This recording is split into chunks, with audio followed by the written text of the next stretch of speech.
Political vibes ప్రేక్షకులకు నమస్కారం. మిత్రులారా, ధర్మపురి అరవింద్ ఈటెల రాజేందర్ గురించి ఒక 2-3 వ్యాఖ్యలు చేసిండు. 2 లైన్లు. ఈ 2 లైన్లు మామూలుగా వైరల్ అయితే లేదు మిత్రులారా. సో కారణం ఏంటంటే తెలంగాణ భారతీయ జనతా పార్టీ భవిష్యత్తుకు సంబంధించిన 2 లైన్లు ప్రతి ఒక్కరిని కూడా ఆలోచింపజేసినాయి. సో మరి ధర్మపురి అరవింద్ ఏం మాట్లాడిండు? గతంలో రఘునందన్ రావుతో కలిసినప్పుడు కూడా ధర్మపురి అరవింద్ మాట్లాడిండు. అంటే ధర్మపురి అరవింద్ యుద్ధం స్టార్ట్ చేసిండు. అంటే ఒక్క మెట్టు కిందుకు దిగిండు, ఒక్క అడుగు ముందుకేసి పార్టీలో ఉన్న ముఖ్య నాయకులను సమన్వయపరిచేందుకు రంగం సిద్ధం చేసుకున్నాడు. యుద్ధం మొదలు పెట్టిండు. ఆట మొదలైందని కూడా నేను చెప్తా ఉన్నా మిత్రులారా. సో మరి ఆ వీడియో ఏంటిదనేది ఒక్కసారి చూద్దాం మిత్రులారా. సో ఇవాళ మున్సిపల్ ఎలక్షన్లలో తెలంగాణ మొత్తంలో నెంబర్ 1 గా నిజామాబాద్ పార్లమెంట్ నియోజకవర్గం నిలబడింది. వాళ్ళందరి ఫెలిసిటేషన్ ప్రోగ్రామ్ కి తెలంగాణ వ్యాప్తంగా నెంబర్ 1 హుందాగా ఉండే నాయకుడు ఈటెల రాజేందర్ గారిని మనము చీఫ్ గెస్ట్ గా పిలిచాం. చూసిండ్రా? అంటే నెంబర్ 1 స్థానంలో తెలంగాణలో నిజామాబాద్ పార్లమెంట్ సెగ్మెంట్ ఉన్నది మొన్న జరిగిన మున్సిపల్ ఎన్నికలలో. కాబట్టి నెంబర్ 1 హుందాగా ఉండే వ్యక్తి ఈటెల రాజేందర్ ను మనం ముఖ్య అతిథిగా పిలుచుకున్నామని చెప్పేసి అంటా ఉన్నాడు. చూడండి ఇంకేమన్నాడు. శ్రావణి మాట్లాడుతూ వాళ్ళు ఒకటే పార్టీలకి వచ్చిండ్రు, ఏదేదో మాట్లాడింది. నేను వినలే, కావాల్సుకునే వినలే. ఈటెల రాజేందర్ గారు బియాండ్ పార్టీ లైన్స్. ఓ టైంలో చూస్తుంటే మా నాయన ఉండే, ఆయనకి పార్టీలకు అతీతంగా ఆయనని ఇష్టపడుతుండే అందరు. ఆయన పిసిసి అధ్యక్షుడుగా ఉండి తెలంగాణ మూవ్మెంట్ లా టీఆర్ఎస్ తోటి అలయన్స్ చేసుకున్నప్పటికీ ఆంధ్ర వాళ్ళు ఇష్టపడుతుండే. ఆంధ్ర వాళ్ళకి మనసు నొప్పియకుండా తెలంగాణ వాదానికి రాజకీయం చేసిండు. ఆ తరహాలో ఇవాళ తెలంగాణలో రాజకీయ నాయకులు ఎవరైనా మిగిలిపోయినంటే చాలా తక్కువ ఉంటారండి. అందులో నెంబర్ 1 హుందాగా ఉండే నాయకుడు ఈటెల రాజేందర్ గారు.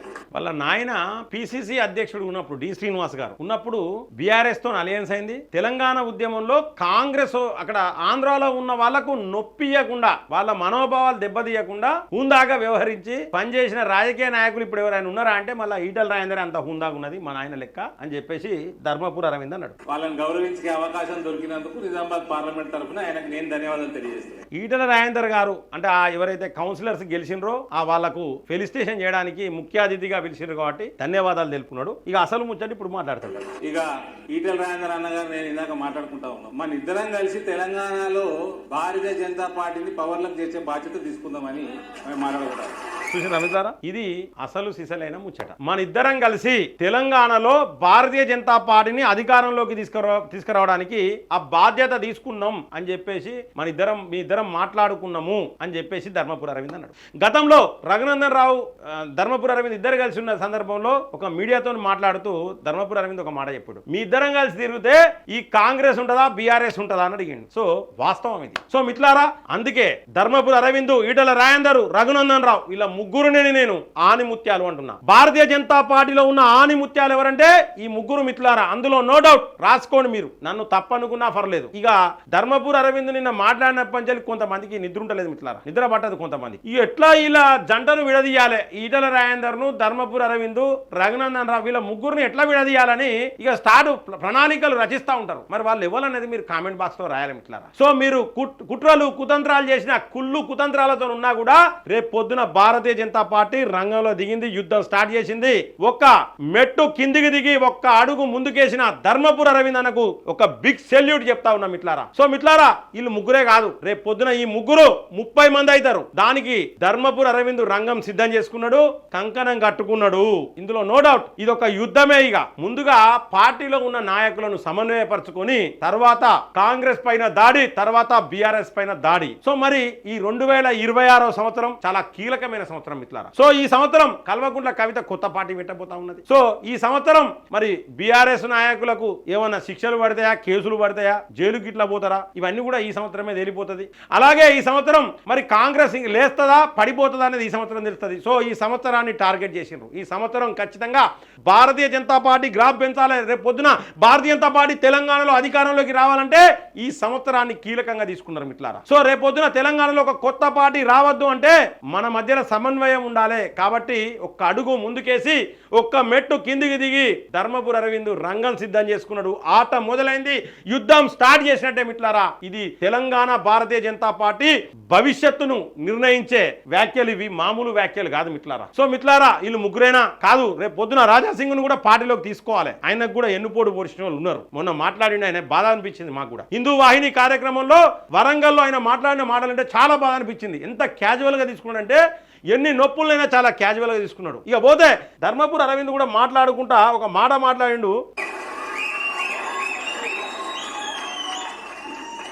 ఆయన 7 సార్లు ఎమ్మెల్యే నేనైతే 7 సార్లు, నా లక్కీ నెంబర్ 7, కానీ 7 సార్లే కాలేదు ఇప్పటికి. ఆయన ఒకసారి ఎంపీ, ఓ 10 సంవత్సరాలు మంత్రి, అన్నిటికంటే మించి టిఆర్ఎస్ పార్టీ పుట్టిన కాడికి వెళ్ళి తెలంగాణ ఉద్యమవాది. అటు సౌమ్యం ఇటు స్పీడు, చూద్దాం ఏమైతే చూద్దాం. సో ఇవల్ల అటు సౌమ్యం ఇటు స్పీడు అన్నాడు. అంటే రేపు పొద్దున ఈ కాంబినేషన్ కూడా బాగుంటుంది మిత్రులారా. రఘునందన్ రావు, ధర్మపురి అరవిందో, ఈటల రాజేందర్, ఈ కాంబినేషన్ బ్రహ్మాండంగా ఉంటుంది. ఇలా ముగ్గురే కాదు, ఖచ్చితంగా రాజాసింగ్ ను పార్టీలోకి తీసుకోవాలి. కొంపెల్లి మాధవిలతను కూడా తెలంగాణ మొత్తం తిప్పాలి.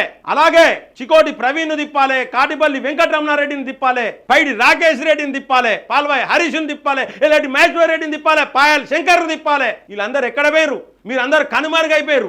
ఎమ్మెల్యేలు కంటికి కనబడిన పరిస్థితి ఉన్నది మిత్రులారా. ఇలా ఎమ్మెల్యేల పేరే వినబడతలేదు. ఎందుకు? కారణం ఏంది? భారతీయ జనతా పార్టీలో ఎందుకు వినబడదు ఎమ్మెల్యేలు? ప్రతి 8 మంది ఎమ్మెల్యేలు, 8 మంది ఎంపీలు, ఎమ్మెల్సీలు ఉన్నారు, రాజ్యసభ ఉన్నది, ఇంతమంది ఉన్నారు మిత్రులారా. బీఆర్ఎస్ చూసుకుంటే మాట్లాడేది ముగ్గురే, కేసీఆర్, కేటీఆర్, హరీష్ రావు. అదే భారతీయ జనతా పార్టీలో ఇంతమంది ఉన్నారు మాట్లాడేటోళ్ళు, 20కి మించి ఉంటారు మిత్రులారా. అదే కాంగ్రెస్ తీసుకుంటే రేవంత్ రెడ్డి తప్పితే ఇంకెవరు దిక్కులేరు వాళ్ళకి. అదే భారతీయ జనతా పార్టీ, తెలంగాణ భారతీయ జనతా పార్టీ యొక్క గొప్పతనం ఏంటంటే ఒక 20-30 మంది వెళ్తారు మాట్లాడేటోళ్ళు. సో వీళ్ళందరినీ వాడుకోవడం లేదు. ఖచ్చితంగా వీళ్ళందరినీ వాడుకోవాలి, రంగంలో దింపండి. ఖచ్చితంగా వీళ్ళందరినీ వాడుకోవాలి. చాలా మంది ఉన్నారు మిత్రులారా, చాలా మంది అంటే చాలా మంది ఉన్నారు. ఇటువంటి నాయకులను ముందుకు తీసుకుపోవాలి.